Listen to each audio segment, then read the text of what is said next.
Above Canada's vast northern frontier, where the sky feels like an iron curtain stretched from horizon to horizon, a decision the world assumed was final suddenly cracked open. For years, the script was simple. Canada would buy the F-35, fall in line with NATO expectations, and move on. But then, from across the Atlantic, Sweden delivered a message so unexpected and so strategically explosive that it shook the entire defense community. Tonight, we uncover the surprising twist that could redraw alliances, unsettle Washington, and reshape the future of air power. Notice.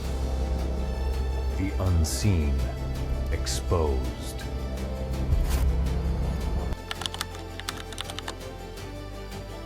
For months, Canada's fighter jet replacement program looked like the safest story in modern defense politics. Analysts described it as inevitable. The United States expected loyalty, NATO expected conformity, and Canada, long integrated into NORAD operations, seemed destined to follow the familiar path. Choose the F-35, the American-designed stealth flagship, and close the chapter. But beneath the quiet official statements and carefully worded press releases, pressure was building. Questions emerged about cost, dependency, maintenance challenges, and the long-term freedom of Canada's air fleet. That fragile certainty shattered when Sweden stepped into the arena, not with a whisper, but with a shockwave. The Swedish government didn't offer a simple fighter jet bid. They offered a strategic transformation. Their message to Canada was bold. Don't just buy the Gripen, build it. This wasn't about selling aircraft. It was about shifting industrial power. Sweden proposed to let Canada manufacture Gripen fighters domestically, maintain them domestically, and operate them with full autonomy. No foreign software locks, no operational restrictions, no external gatekeepers. For a country that depends heavily on foreign-made equipment, the idea of full sovereign control over its air fleet was revolutionary. The offer promised tech transfer, thousands of high-skilled jobs, a revived aerospace sector, and the level of strategic independence Canada rarely experiences. It was more than a bid. It was an invitation to reshape national identity. At first glance, the Gripen E may seem like the underdog compared to the F-35, but Canada's geography tells a different story. This is a nation with thousands of kilometers of Arctic exposure, remote airfields that freeze for half the year, and vast territories where traditional logistics collapse under weather and distance. And the Gripen was engineered for exactly these conditions. It can operate from short, icy runways.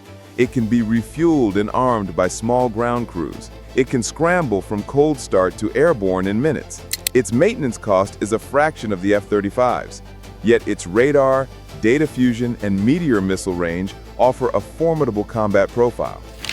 Where the F-35 is a technological cathedral, the Gripen is a cold-weather workhorse. For Canada's northern missions, the fit is almost too perfect to ignore. The United States isn't worried about losing a sale. They're worried about losing influence. If Canada adopts the Gripen, NORAD becomes a mixed fleet system, no longer purely American-made aircraft guarding North America. That means less U.S. operational dominance over the continent's air defense structure. More importantly, Gripen production inside Canada would create a new aerospace hub in North America, outside U.S. control. Countries in Latin America and even future NATO buyers might turn to Canada instead of the United States. Then comes the geopolitical domino effect. If Canada chooses Gripen, other U.S. alliance states might rethink their dependency on American jets. For Washington, that's not a commercial problem. It's a strategic problem, and Sweden knows this. Russia is watching because Gripen fighters stationed near the Arctic could alter the aerial balance around the pole. China is watching because any European shift away from U.S. defense platforms weakens American technological dominance. NATO is watching because a Canadian Gripen decision would embolden European defense independence. And Canada? Canada stands at a crossroads where every direction leads to a different future. One choice strengthens old alliances. The other creates new power structures, new industries, and new freedoms. This is no longer about buying a jet. This is about designing the next chapter of global air power. And whichever path Canada chooses next, the world will feel the aftershocks.